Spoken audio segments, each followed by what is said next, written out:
কালকে রাতের ম্যাচটা কি তোমরা দেখেছো? বার্সা বনাম Newcastle. Barca was so lucky. 90+4 মিনিটে যদি পেনাল্টিটা না পেত, তাহলে বার্সা কিন্তু কালকে ম্যাচটা হেরে যেত।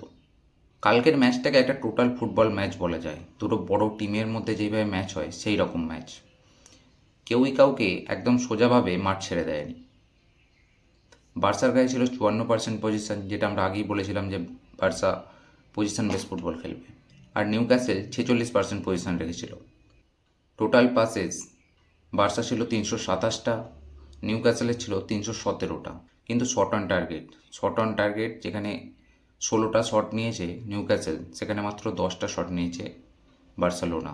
86 মিনিটে হাবি বার্নসের গোল নিউক্যাসলকে এগিয়ে দেয় এবং শেষে ইয়ামালের পেনাল্টি এই ম্যাচটাকে ড্রতে শেষ করে। ম্যাচটা ড্র হয়েছে, সেটা একদিক দিয়ে ভালো বার্সেলোনার কাছে, যে পরের গেম বার্সেলোনার হোম গেম।